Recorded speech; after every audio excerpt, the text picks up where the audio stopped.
Alabama has been at a crossroads. We have been at crossroads in the past, and unfortunately, we have usually taken the wrong fork. Tonight, ladies and gentlemen, you took the right road. There you go. Democrat Doug Jones declaring a surprise victory in Alabama as his embattled opponent Roy Moore refuses to concede. Republicans now down a seat in the Senate. So how will this impact the president's agenda?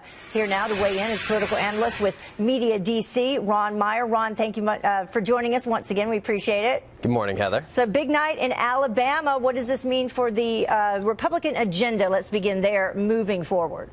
Well, we know that we don't think Doug Jones is going to be sworn in until the beginning of next year. So we have the Republicans would have at least a month to pass tax reform.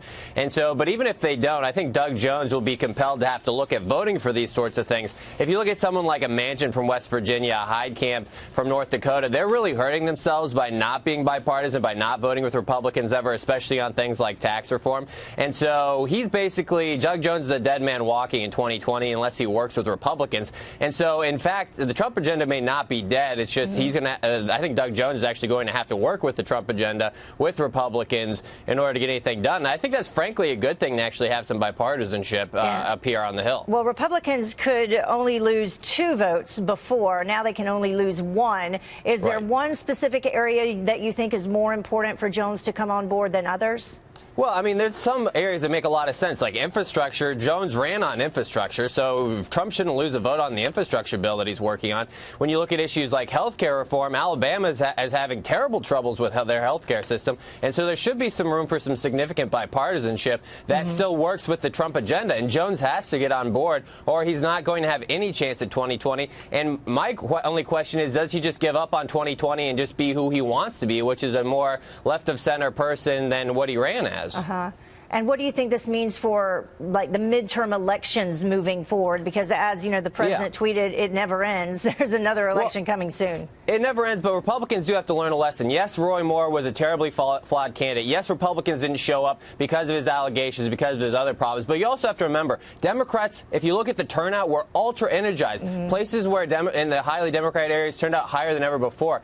People who didn't approve of the president turned out much higher propensities than anybody else. And over 22,000 write-in votes. And over 22,000 write-in votes. So any Republican would have won. But here's the issue. Democrats are very energized. If Republicans don't learn from that, we're going to have real big issues in 2018. Ron, I want to move you forward to this one. Another big story today. These brand new anti-Trump text messages between the ex-FBI Mueller team members. They were the one was taken off, struck, has now been moved to Human Resources or something like that.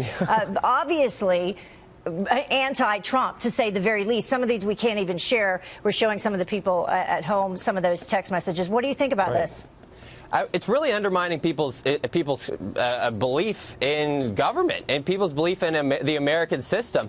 We've heard President Trump say crazy things about the investigation, like you shouldn't believe it, it's a farce. And then when you see text messages like this, people start to believe that. And when you have the FBI and when you have a multi-million-dollar investigation being undermined like this, it really withers away people's trust in government and their faith in American institutions. And that is a sad thing. And so not only should these people be punished and should the probe be looked at, it's really sad when you have to investigate the investigators in America, and that's where we are. We need to investigate the investigators to get to the bottom of it, to see if this is actually a fair investigation. And the fact that I don't know how it could be at this point. I mean, I don't know how it could be either, and that's crazy. Thank you so much, Ron. We appreciate you joining us. A lot to talk about today. Thank you.